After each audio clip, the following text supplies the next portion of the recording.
Shattered Glass. Chapter 1. The Gallery Incident. The hum of hushed conversations filled the dimly lit gallery as patrons sipped wine and admired the avant-garde installations.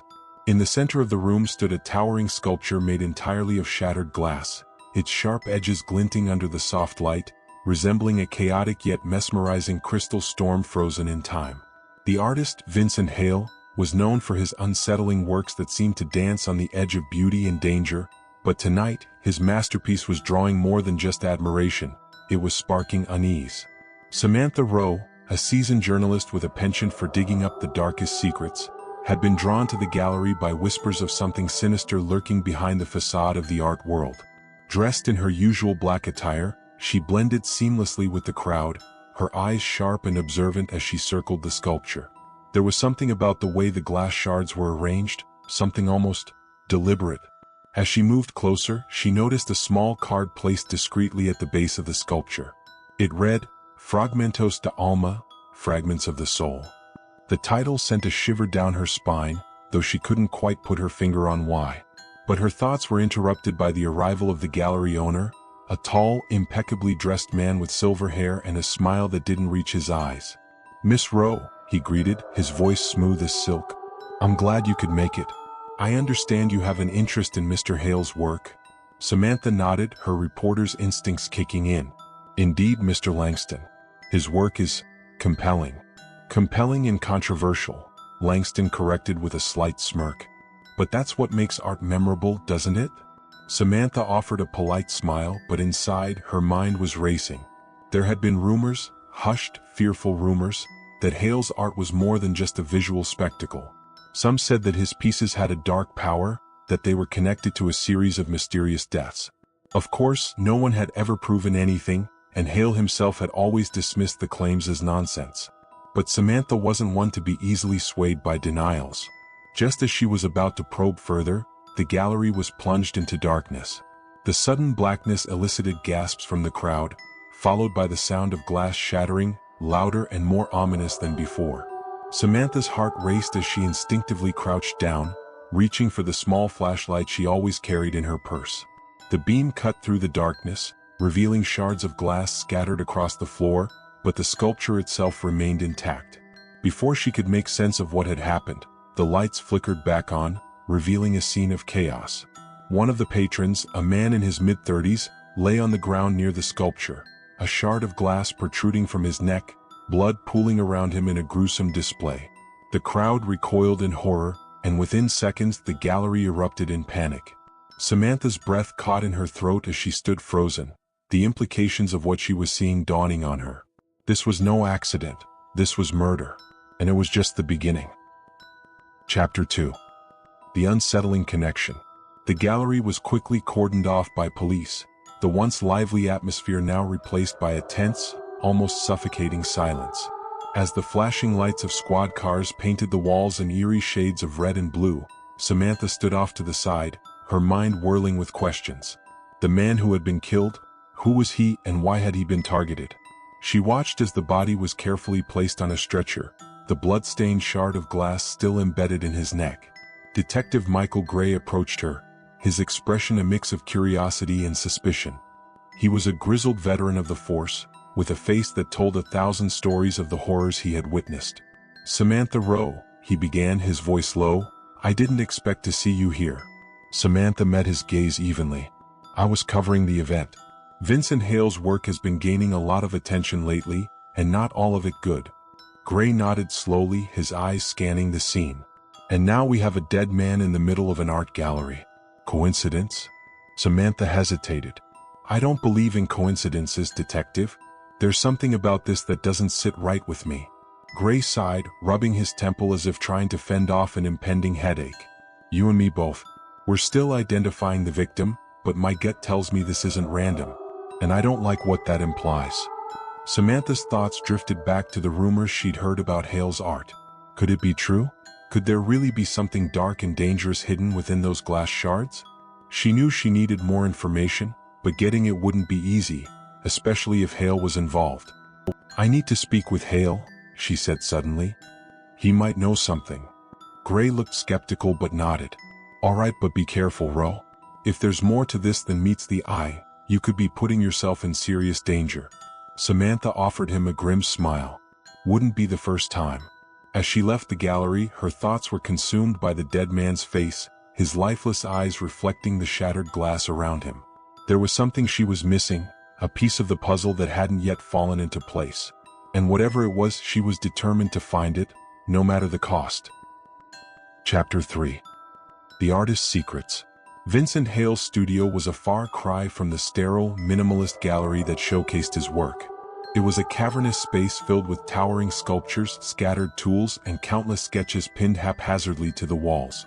The air was thick with the scent of paint, metal, and something else, something almost metallic like blood. Samantha couldn't shake the feeling that she had stepped into a different world, one where the line between art and horror was disturbingly blurred. Hale himself was an enigmatic figure, tall and thin, with sharp features that seemed to have been chiseled from stone. His piercing blue eyes held an intensity that made Samantha uneasy, as if he could see through her, down to her very soul. He was a man who had made a career out of exploring the darker sides of the human experience, and now, standing in his presence, she could feel the weight of that darkness pressing down on her. "Miss Rowe," Hale greeted her with a thin smile, his voice as smooth as the glass he worked with. "To what do I owe the pleasure?" Samantha didn't bother with pleasantries. "There was a murder at your gallery tonight, right in front of your latest piece. I want to know what you know about it." Hale's smile faltered for a moment, replaced by an expression of mild surprise. "Murder? How tragic. But what makes you think I would know anything about such a terrible event?" "You tell me," Samantha replied, her tone firm. "People are saying your work has unusual properties, that it's connected to a series of mysterious deaths. I need to know if there's any truth to those rumors." Hale's eyes darkened, and for a moment, Samantha thought she saw a flicker of something, fear perhaps or guilt, cross his face. But it was gone as quickly as it had appeared, replaced by his usual calm demeanor. "People always look for meaning in art, Miss Rowe," he said quietly. "Sometimes they find it, sometimes they create it. My work is meant to provoke, to challenge. But to suggest that it's somehow connected to murder, that's absurd." Samantha wasn't convinced. "Then explain the man who died tonight. He was killed with a shard of glass right in front of your sculpture. That's not a coincidence." Hale sighed, his shoulders slumping slightly. "I don't have an explanation for that. All I can tell you is that my work is just that, work. It's meant to evoke emotion, to make people think. If someone used one of my pieces as a weapon, that's a tragedy, but it's not something I could have foreseen." Samantha studied him carefully, searching for any sign that he was lying. But Hale was a master of his craft, and if he was hiding something, he wasn't about to reveal it easily. Still, there was something about his demeanor that left her feeling unsettled. She couldn't shake the feeling that there was more to his work than met the eye, something dark and dangerous that he wasn't ready to admit. "I'll be in touch," she said finally, turning to leave. "If I find out you're hiding something, Hale, I won't hesitate to expose it." Hale's smile returned, but there was no warmth in it. "I'm sure you will, Miss Rowe. Good luck with your investigation." As she left the studio, Samantha's mind was racing.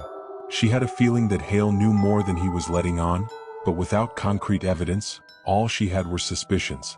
And suspicions weren't enough to solve a murder. But she wasn't about to give up. If there was a connection between Hale's art and the deaths, she was going to find it. And she had a feeling that the answer was hidden somewhere in the shattered glass, waiting to be uncovered. Chapter 4. The Obsession. Samantha sat at her desk, the light from her computer screen casting a pale glow in the otherwise darkened room. She had been up all night, sifting through old articles, police reports, and any scrap of information she could find on Vincent Hale and his art. The deeper she dug, the more disturbing the picture became. There were whispers of strange occurrences surrounding his exhibitions.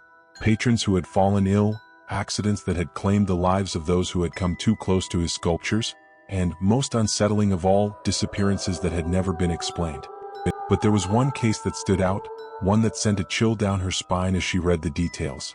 A young woman, an art student, had gone missing after attending one of Hale's shows 2 years ago. Her body was never found, but her friends claimed she had been obsessed with Hale's work, convinced that there was something more to it than just glass and metal. She had spoken of feeling a strange connection to the sculptures, as if they were calling to her, drawing her in. And then one day she was gone, vanished without a trace. Samantha couldn't ignore the parallels between the student's obsession and what she had seen at the gallery. There was something in Hale's work, something that seemed to reach out and grab hold of those who gazed upon it. And now, with a man dead in front of his latest piece, the connection seemed too strong to be mere coincidence. But there was still one piece of the puzzle that didn't fit. Why would Hale create something so dangerous? What was he trying to achieve? Was it some twisted form of artistic expression, or was there something more sinister at play? As she pondered these questions, her phone buzzed, startling her out of her thoughts. It was a text message from an unknown number. "If you want answers, meet me at the old factory on Birch Street. Midnight. Come alone." Her heart skipped a beat as she read the message. It was vague, cryptic, and screamed of danger. But it also promised the answers she desperately needed. Without hesitation, she grabbed her coat and headed out the door, her mind racing with possibilities. Was this a trap? Or was it her only chance to uncover the truth? The old factory was a crumbling relic of the city's industrial past, its broken windows and rusted walls standing as a testament to a bygone era. Samantha's footsteps echoed eerily in the empty space as she stepped inside, the darkness closing in around her. She held her breath, straining to hear any sign of movement, but the only sound was the distant drip of water from a leaky pipe. "Hello?" she called out, her voice trembling slightly. "I'm here. What do you want?" For a moment, there was only silence, and she began to wonder if she had made a terrible mistake. But then, from the shadows, a figure emerged. A man, his face obscured by the brim of a hat pulled low over his eyes. He moved with a deliberate, almost menacing calm as he approached her, stopping just a few feet away. "You're looking for the truth about Hale," the man said, his voice a low growl. "But the truth is more dangerous than you realize." Samantha's pulse quickened. "Who are you? What do you know about him?" The man hesitated, glancing around as if to make sure they were truly alone. "I was his assistant years ago. I know what he's capable of. But you need to understand, this isn't just about art. Hale is playing with forces he doesn't fully comprehend. His work, it's alive in a way you can't imagine." "Alive?" Samantha echoed, incredulous. "What do you mean?" The man took a deep breath, his expression one of grim determination. "Hale's sculptures, they're not just made of glass and metal. They're infused with something dark. A ritual, a sacrifice. He believes it gives his work power, that it makes it more than just art. But that power comes at a cost. And those who get too close, who are drawn to it, they pay the price." A cold dread settled in the pit of Samantha's stomach. "And the man who died tonight? Was he one of those people?" The man nodded slowly. "Hale doesn't choose his victims, not directly. But his art does. It lures them in like moths to a flame. And once it has them, it doesn't let go." Samantha felt a wave of nausea wash over her. This was beyond anything she had imagined. If what the man was saying was true, then Hale's art was more than just dangerous. It was deadly. And the implications were terrifying. Before she could ask another question, the man stiffened, his eyes widening in fear. "We're out of time," he whispered urgently. "You need to leave. Now." But before she could react, the sound of shattering glass filled the air, and the man's body jerked violently as a shard pierced his chest. He crumpled to the ground, his blood pooling around him in a dark, viscous puddle. Samantha's scream echoed through the empty factory as she stumbled back, her mind reeling with horror. The darkness seemed to close in around her, and she realized with sickening clarity that she had just become the next target. Chapter 5. The Unseen Force. Samantha's heart pounded in her chest as she fled the factory, her breath coming in short, ragged gasps. The city streets were deserted at this late hour, the only sounds the echo of her footsteps and the distant hum of traffic. She could still feel the man's blood on her hands, sticky and warm, as if the very essence of his life had tried to cling to her in those final moments. But worse than that was the memory of the glass, shards that seemed to move on their own, as if guided by some unseen force. She had witnessed death before, but this was different.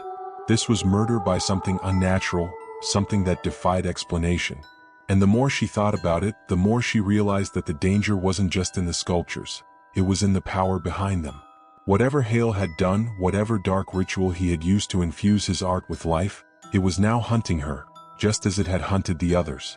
Back at her apartment, Samantha locked the door behind her and slumped against it, trying to catch her breath.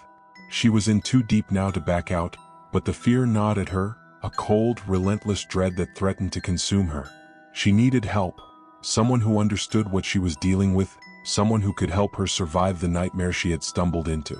There was only one person she could think of who might have the answers she needed. Dr. Evelyn Ward, a renowned expert in the occult and the supernatural. Samantha had interviewed her once years ago for a story on urban legends, and she remembered the woman's sharp mind and deep knowledge of all things mysterious. If anyone could shed light on what was happening, it was her. Samantha grabbed her phone and dialed Dr. Ward's number, praying that the professor would still be awake. After a few rings, the line connected and a familiar voice answered, groggy but alert. Dr. Ward? It's Samantha Rowe. I need your help. There was a pause on the other end, followed by a sigh. Samantha, it's been years. What's this about? I'm in trouble, Samantha replied, her voice trembling. I'm investigating a series of deaths connected to an artist named Vincent Hale. His sculptures, there's something wrong with them, something unnatural. People are dying and I think I'm next. Dr. Ward was silent for a moment, and when she spoke again, her tone was serious. You're talking about cursed objects, aren't you? Art that's been imbued with a malevolent force. Yes, Samantha whispered, feeling a surge of relief that someone finally understood. But it's more than that. Hale's work, it's alive somehow. It kills people who get too close. Then you need to get away from it, Samantha, Dr. Ward said urgently. These things are dangerous and they don't just stop at one or two victims. The force behind them, it grows stronger with each life it takes. If you're being targeted, you need to destroy whatever connection you have to it.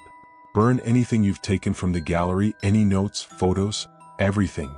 Samantha swallowed hard, the realization of just how dire her situation was sinking in. But how do I stop it? How do I stop Hale? Dr. Ward hesitated. You can't stop him directly, not without understanding what he's done. You need to break the curse, to sever the connection between Hale and his creations. If you can destroy the source of his power, whatever object or ritual he used, then the sculptures will lose their hold. And how do I find that? Samantha asked, desperation creeping into her voice.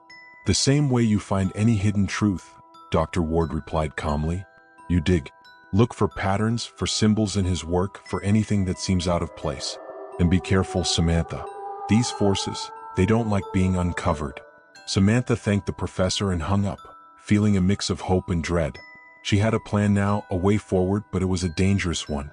If she was going to survive this, she would need to confront Hale head-on, to uncover the source of his power and destroy it before it destroyed her. But time was running out and she could feel the noose tightening around her neck. The next move would be hers, but it might also be her last. Chapter 6. The Final Confrontation. Samantha approached Vincent Hale's mansion with trepidation, the towering iron gates creaking open as if welcoming her into the lion's den. The building itself was a Gothic monstrosity, its spires reaching into the night sky like claws, the windows dark and foreboding. She could feel the weight of the place pressing down on her as she crossed the threshold, her every instinct screaming at her to turn back. But she had come too far to stop now. Inside, the air was thick with the scent of decay, the once grand halls now crumbling with age and neglect. Samantha moved cautiously, her footsteps echoing in the empty space as she made her way toward Hale's studio. She knew he would be there, working late as always, consumed by his art and the dark forces that fueled it. As she neared the studio, she heard the faint sound of glass clinking, a rhythmic, almost hypnotic melody that sent chills down her spine.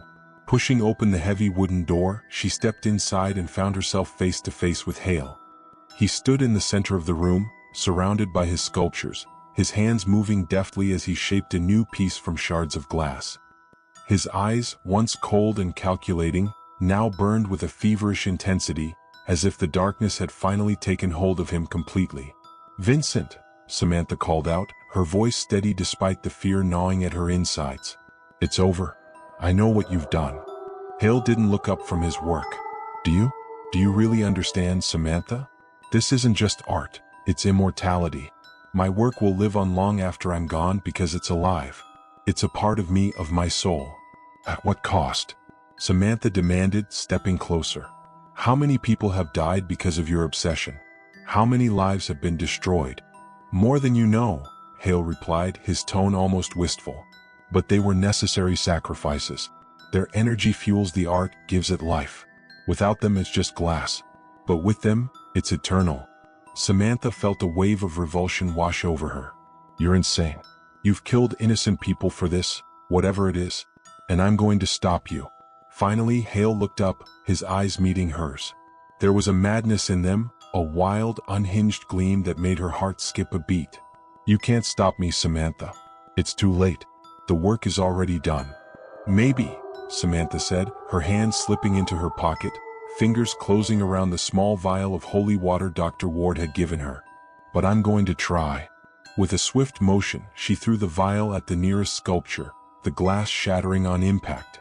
The water splashed across the surface, hissing and bubbling as if the sculpture was burning from within. Hale screamed, a sound of pure agony, as the dark energy that had once animated his creations began to unravel, the curse breaking before Samantha's eyes. One by one, the sculptures cracked and crumbled, the shards falling to the ground in a rain of broken glass. Hale fell to his knees, clutching his head as if trying to hold on to the power that was slipping away from him. But it was too late. The connection had been severed, the ritual undone. Samantha watched in stunned silence as Hale's body began to disintegrate, his flesh turning to dust as the dark magic consumed him.